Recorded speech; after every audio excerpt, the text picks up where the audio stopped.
ഇടുക്കി മതമ്പയിൽ കാട്ടാനാക്രമണത്തിൽ ഒരാൾ കൊല്ലപ്പെട്ടു. ടാപ്പിംഗ് തൊഴിലാളിയായ പുരുഷോത്തമനാണ് കൊല്ലപ്പെട്ടത്. ലാൽ കൃഷ്ണ തൊടുപുഴയിൽ നിന്ന് വിശദാംശങ്ങളുമായി ചേർന്നു.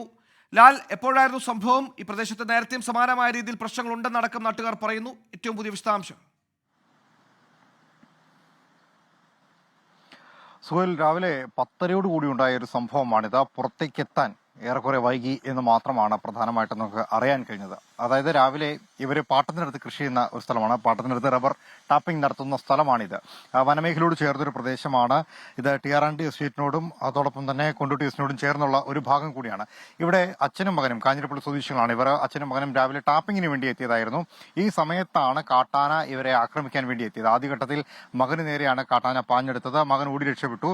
തൊട്ടു പിന്നാലെ പിതാവിന്റെ നേരെയും ഇതേപോലെ തന്നെ കാട്ടാന എത്തിക്കുകയായിരുന്നു. പക്ഷെ അദ്ദേഹത്തിന് അങ്ങനെ രക്ഷപ്പെടാൻ സാധിച്ചില്ല.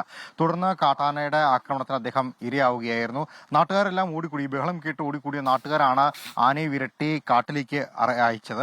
ഇതിനുശേഷം ഇദ്ദേഹത്തെ ആശുപത്രിയിലേക്ക് കൊണ്ടുപോയി എങ്കിലും ജീവൻ രക്ഷിക്കാൻ കഴിഞ്ഞില്ല എന്നുള്ളതാണ് നമുക്കറിയാൻ കഴിഞ്ഞ വിവരം. ഏതാനും ദിവസങ്ങളായിട്ട് ഇവിടെ ഈ കാട്ടാനയുടെ ശല്യമുണ്ട് എന്നുള്ളത് നാട്ടുകാർ തന്നെ പറയുന്നുണ്ട്. പ്രത്യേകിച്ച് ആ സമീപത്തുള്ള പ്രദേശങ്ങളിലെല്ലാം തന്നെ രൂക്ഷമായ ആക്രമണം കാട്ടാനയുടെ ഭാഗത്തുനിന്നുണ്ടാകുന്നുണ്ട്. തെങ്ങുകൾ കുത്തിമറിക്കുക, കൃഷികൾ നശിപ്പിക്കുക, വളർത്തു മൃഗങ്ങളെ ഉപദ്രവിക്കുക തുടങ്ങിയ കുറെ കാര്യങ്ങൾ കഴിഞ്ഞ ഏതാനും ദിവസങ്ങളായി, ഒരാഴ്ചയിലേറെയായി അവിടെ നടക്കുന്നുണ്ട്. ഈ വിഷയം അറിയിച്ചുകൊണ്ട് ഫോറസ്റ്റ് ഉദ്യോഗസ്ഥരെ, പ്രത്യേകിച്ച് എരുമേലിയിൽ നിന്നുള്ള റേഞ്ച് ഓഫീസർ അടക്കമുള്ളവരെ അറിയിച്ചിരുന്നതാണ്.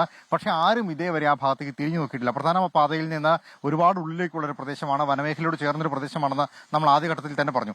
അതുകൊണ്ട് തന്നെ ആ ഭാഗത്തേക്ക് പെട്ടെന്ന് തിരിഞ്ഞു നോക്കാനോ അല്ലെങ്കിൽ എത്താനോ ഇവരാരും തയ്യാറായിരുന്നില്ല. ഒരാഴ്ചയായി നിൽക്കുന്ന ഒരു പ്രശ്നമാണ് എന്ന് കൂടി ഓർക്കണം.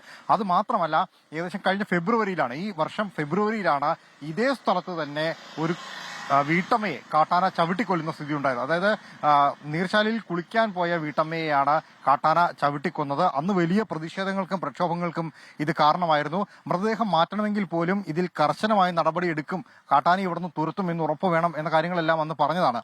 അന്ന് വാക്കാൽ പറഞ്ഞ ഉറപ്പുകളൊന്നും പാലിക്കപ്പെട്ടില്ല. അതിന്റെ ബാക്കിയുള്ള ഒരു രക്തസാക്ഷി കൂടിയാണ് ഇപ്പോൾ ഒരു ജീവൻ കൂടി മരണപ്പെട്ടിരിക്കുന്ന ഇദ്ദേഹത്തിന്റെ കാര്യം കൂടി നമുക്ക് പറയേണ്ടി വരും.